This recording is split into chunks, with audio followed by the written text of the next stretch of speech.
السلام علیکم، کیسے ہیں دوستو آج میں آپ کو جو کہانی سنانے جا رہا ہوں یہ بہت ہی خوفناک اور دل دہلا دینے والی کہانی ہے۔ یہ کہانی ایک ٹرک ڈرائیور کی ہے۔ اگر آپ رات کے وقت اس کہانی کو سن رہے ہیں تو آپ نے سب سے پہلے آیت الکرسی کا ورد کر لینا ہے، اس کے بعد ہی آپ نے کہانی سنی ہے، کیونکہ رات کے وقت جب جنات کے بارے میں ذکر کیا جاتا ہے تو یہ آس پاس آ جاتی ہے۔ تو چلیے کہانی کو ان کے پوائنٹ آف ویو سے دیکھتے ہیں۔ میرا نام عمران ہے اور میں ایک ٹرک ڈرائیور ہوں۔ کئی سالوں سے رات کے اندھیرے میں لمبے سفر کر رہا ہوں، مگر جو میں نے پچھلے ہفتے ویران ہائی وے پر دیکھا اور جھیلا وہ کبھی نہیں بھول سکتا۔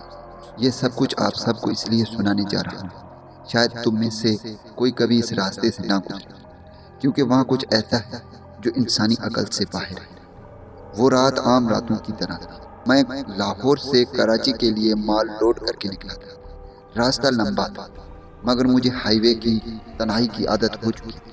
میں نے سگریٹ سلگایا، ریڈیو آن کیا اور اپنے سفر پر روانہ ہو گیا۔ سب کچھ ٹھیک تھا، یہاں تک کہ میں ایک خاص مقام پر پہنچا۔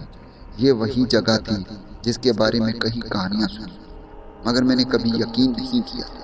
ایک ویران سڑک، چاروں طرف اندھیرا اور ایک ایسی خاموشی جو دل کو چیر دی۔ جیسے ہی میں وہاں پہنچا میرے ریڈیو نے عجیب شور نکالنا شروع کر دیا۔ سگریٹ کی راکھ میرے کپڑوں پر گری اور میرے ہاتھوں میں ہلکی سی لرزش پیدا ہوئی۔ میں نے اپنے آپ کو قابو میں رکھتے ہوئے سفر جاری رکھا، مگر اچانک میری نظر ہائی وے کے کنارے پر کھڑی ایک عورت پر پڑی۔ وہ بالکل ساکت کھڑی تھی، سر جھکائے اور ایک سفید چادر میں لپٹی۔ میں نے اپنے ٹرک کو سلو کیا اور شیشہ نیچے کیا۔ باجی کہاں جانا ہے؟ جواب نہیں آیا۔ میں نے دوبارہ آواز دی، مگر وہ بالکل خاموش کھڑی رہی۔ اچانک اس کا چہرہ آہستہ آہستہ اوپر اٹھا اور جو میں نے دیکھا، میری سانسیں ایک دم رک گئی۔ اس کے چہرے پر صرف ایک سیاہ خلا تھا، نہ آنکھیں، نہ ناک، نہ ہونٹ، کچھ بھی نہیں۔ میں نے جھٹکے سے گاڑی کا گیئر بدلا اور پوری رفتار سے وہاں سے نکلنے لگا۔ میرے پورے جسم میں پسینہ آ گیا، میں بے انتہا گھبرا گیا۔ مگر جیسے ہی میں نے بیک مرر میں دیکھا، وہی عورت میرے ٹرک کے پیچھے بھاگ رہی تھی۔ نہیں، وہ بھاگ نہیں رہی تھی، وہ ہوا میں تیر رہی تھی۔ میری حالت ایسی ہو گئی، میں نے پیچھے مڑ کر نہیں دیکھا۔ میں نے بس گاڑی کی رفتار تیز سے تیز کرتا گیا، مگر وہ سایہ پیچھے چھوڑنے کو تیار نہ تھا۔ اچانک میرے ٹرک کا انجن ایک دم سے بند ہو گیا۔ نہیں، ابھی نہیں، میں چیخا اور چابی کو گھماتا رہا، مگر ٹرک نے اسٹارٹ ہونے سے انکار کر دیا۔ میں نے جلدی سے دروازہ لاک کیا، مگر اچانک ایک زوردار دھماکہ، جیسے کسی نے میرے ٹرک کی باڈی پر زور سے ہاتھ مارا۔ میں نے ہمت کر کے کھڑکی سے باہر جھانکا، میرا دل حلق میں آ گیا۔ وہی عورت اب میرے ٹرک کے ونڈو اسکرین پر الٹی لٹکی ہوئی تھی۔ اس کی آنکھوں کی جگہ سیاہ گہرائی تھی، جیسے کوئی خالی کھلا، اور اس کا منہ آہستہ آہستہ کھلنے لگا، اتنا زیادہ کہ اس کی ٹھوٹڑی اس کے سینے کو چھونے لگی۔ میرے جسم کا ہر حصہ پسینے سے بھیگ چکا تھا۔ میں نے آخری بار اسٹارٹر دبایا اور معجزاتی طور پر ٹرک اسٹارٹ ہو گیا۔ میں نے ایک سیکنڈ دیر کیے بغیر ایکسیلیٹر دبایا اور تیزی سے وہاں سے بھاگ نکلا، مگر یہ سایہ میرا پیچھا نہیں چھوڑ رہا تھا۔ چند لمحے بعد میری نظر ہائی وے کے درمیان کھڑے ایک اور سائے پر پڑی۔ وہ ہلکی ہلکی روشنی میں ایک لمبا وجود تھا، بالکل ساکت، جیسے کسی نے اسے وہیں گاڑ دیا۔ میں نے زور سے بریک ماری اور ٹرک کو روکا، مگر جیسے ہی میں نے روشنی میں غور سے دیکھا، میری سانسیں ایک بار پھر رک گئی۔ وہ ایک لاش تھی، جس کے ہاتھ اور پیر بری طرح مڑے ہوئے تھے اور چہرے پر گہرے گھٹ کے نشان تھے۔ مگر سب سے بھیانک بات یہ تھی، وہی سایہ جو میرا پیچھا کر رہا تھا اب اس لاش کے اوپر جھکا ہوا تھا اور اس کے بدن سے خون چوس رہا تھا۔ میں نے فوراً گاڑی کو ریورس کیا، مگر جیسے ہی میں نے پیچھے دیکھا، وہی سایہ میری سیٹ کے پیچھے بیٹھا تھا۔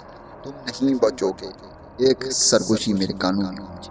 میں نے خوف سے آنکھیں بند کر لی اور بس دعا مانگنے لگا۔ اچانک میری خوش قسمتی سے اذان ہو رہی تھی۔ اذان کی آواز سنتے ہی جیسے ہی میری آنکھیں کھلیں، وہ سایہ ایک خوفناک چیخ کے ساتھ تڑپنے لگا۔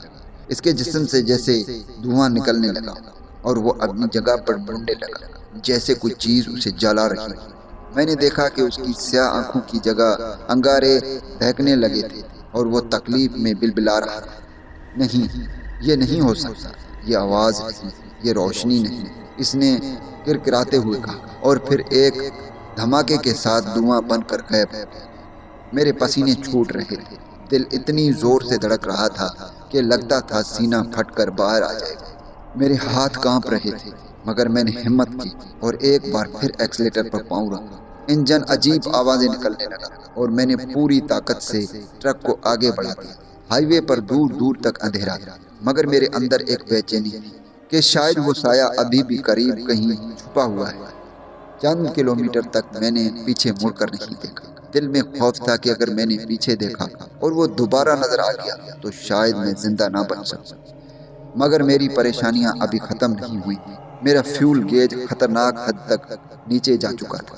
مجھے احساس ہوا کہ اگر جلدی سے کوئی پمپ نہ ملا تو میں بیچ راستے میں پھنس سکتا ہوں۔ میں نے سامنے سڑک پر نظریں دوڑائیں، مگر دور دور تک کوئی روشنی نظر نہیں آ رہی۔ یا اللہ، بس کسی طرح یہ ہائی وے ختم ہو جائے۔ میں نے دل ہی دل میں دعا مانگی، اور جیسے ہی میں نے یہ دعا کی، اچانک سامنے دور روشنی دکھائی دی۔ میں نے سکون کا سانس لیا اور ٹرک کی رفتار مزید تیز کر دی۔ جیسے جیسے میں روشنی کے قریب پہنچا، مجھے نظر آیا کہ یہ ایک پرانا سا فیول پمپ جو کسی ویران جگہ پر واقع تھا۔ فیول پمپ سنسان، چاروں طرف اندھیرا، بس ایک پرانی لالٹین جل رہی جو ہوا کے ہلکے جھونکوں سے جھول رہی۔ میں نے ٹرک روکا اور ہارن بجایا، کوئی جواب نہیں آیا۔ میں شیشہ نیچے کر کے باہر جھانکا، مگر وہاں دور دور تک کوئی بھی موجود نہیں تھا۔ کیا یہ پمپ واقعی کام کر رہی ہے؟ میں نے خود سے کہا۔ اچانک مجھے کیبن کے دروازے پر ہلکی سی دستک سنائی دی۔ میں نے جھٹکے سے مڑ کر دیکھا، وہاں ایک بوڑھا آدمی کھڑا تھا۔ اس کے چہرے پر گہری جھریاں تھیں اور آنکھوں میں ایک عجیب سی اداسی تھی۔ بیٹا، پیٹرول چاہیے، اس نے بھاری آواز میں کہا۔ میں نے جلدی سے سر ہلایا۔ ہاں چاچا، فیول بالکل ختم ہونے والا ہے۔ بوڑھے نے سر جھکایا اور دھیرے دھیرے چلتا ہوا فیول بھرنے لگا۔ میں نے گہری سانس لی، مگر کچھ تھا جو ٹھیک محسوس نہیں ہو رہا تھا۔ چاچا، یہاں کوئی اور گاڑی نہیں آتی؟ میں نے تجسس سے پوچھا۔ بوڑھا آدمی رک گیا، میری طرف دیکھا اور دھیرے سے مسکرا دیا۔ آتی ہیں، مگر زیادہ دیر رکتی نہیں۔ کچھ لوگ یہاں سے زندہ نکل جاتے ہیں، کچھ ہمیشہ کے لیے یہیں رہ جاتے۔ میرے پورے بدن میں خوف دوڑ گیا۔ میں نے جلدی سے پیسے نکال کر بوڑھے کو دیے اور جلدی سے ٹرک سٹارٹ کیا، مگر جیسے ہی میں جانے لگا، بوڑھے نے آہستہ سے کہا، بیٹا پیچھے مت دیکھ، کوئی تمہیں دیکھ رہا ہے۔ یہ سنتے ہی میرا کلیجہ باہر آنے لگا۔ میں نے جلدی سے گاڑی بھگا دی، مگر ایک عجیب بے چینی محسوس ہو رہی تھی۔ کیا واقعی مجھے کوئی دیکھ رہا تھا؟ دل کہہ رہا تھا کہ پیچھے نہ دیکھو، مگر دماغ بار بار مجبور کر رہا تھا۔ میں نے ہمت کی اور بیک مرر میں جھانکا، اور میرا دل ایک دم حلق میں آ گیا۔ وہی سایہ جو میں نے سمجھا تھا کہ ختم ہو چکا ہے، وہی سیاہ آنکھوں والا وجود جو میرے ٹرک کے پیچھے دوڑ رہا تھا۔ نہیں، وہ زمین پر نہیں دوڑ رہا تھا، وہ ہوا میں تیر رہا تھا۔ نہیں، یہ ممکن نہیں۔ میں نے چیختے ہوئے ایکسیلیٹر دبایا، مگر جیسے ہی میں نے ایکسیلیٹر دبایا، اچانک میرے سامنے ایک زوردار دھماکہ ہوا اور میری آنکھوں کے آگے اندھیرا سا چھا گیا۔ جب مجھے ہوش آیا تو میں ایک ہسپتال کے بیڈ پر تھا۔ میرا جسم جگہ جگہ زخمی تھا اور میرے سر پر پٹی بندھی ہوئی۔ پاس ایک پولیس والا کھڑا تھا جو مجھے غور سے دیکھ رہا تھا۔ تم خوش نصیب ہو کہ زندہ بچ گئے ہو، پولیس والے نے کہا۔ کیا ہوا تھا؟ میں نے ہلکی آواز میں پوچھا۔ پولیس والا تھوڑا خاموش رہا، پھر بولا، ہمیں تمہارا ٹرک تباہ حالت میں ویران ہائی وے پر ملا تھا۔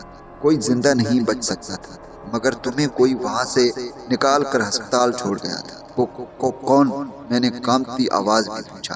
پولیس والا مجھے گھور کر دیکھنے لگا اور پھر سر جھکا کر بولا، ہمیں نہیں معلوم، مگر ایک بوڑھا شخص ہسپتال کے قریب دیکھا گیا تھا۔ جب ہم نے اس کی شناخت نکالنے کی کوشش کی تو معلوم ہوا کہ وہ 25 سال پہلے اس ہائی وے پر ایک حادثے میں مر چکا تھا۔ میرا دل زور سے دھڑکنے لگا۔ یہ سب کیا ہو رہا ہے؟ میں نے سر تھام دیا۔ پولیس والے نے ایک گہری سانس لی اور بولا، بیٹا، کچھ راستے ایسے ہوتے ہیں جہاں وقت رک جاتا ہے، جہاں کچھ چیزیں ہمیشہ کے لیے بھٹکتی رہتی ہیں۔ تم ان میں سے ایک جگہ سے گزرے ہو اور خوش نصیب ہو کہ واپس آ گئے، مگر ایک بات یاد رکھنا، پولیس والے نے میری طرف جھک کر سرگوشی کی، کبھی دوبارہ اس ہائی وے پر مت جانا، کیونکہ وہ سایہ ابھی بھی کسی کا انتظار کر رہے ہیں۔ یہ سنتے ہی میرے رونگٹے کھڑے ہو گئے۔ آج بھی جب میں رات کے وقت تنہا بیٹھ کر ان لمحوں کو یاد کرتا ہوں تو میرے کانوں میں وہی سرگوشی گونجتی ہے، وہی خوفناک آنکھیں یاد آتی ہے، اور وہی سایہ میرے خوابوں میں آ کر میرے دل کو دہلا دیتے ہیں۔ دوستو، اگر آپ کے ساتھ بھی اس طرح کی کوئی انہونی ہوئی تو آپ بھی اپنا کہانی مجھے سینڈ کر سکتے ہیں، میں اسے نوریٹ کر کے چینل پر اپلوڈ کر دوں گا۔ دعاؤں میں یاد رکھیے گا، پھر ملوں گا ایک خوفناک کہانی میں۔ تب تک کے لیے مجھے اجازت دیں، اللہ حافظ۔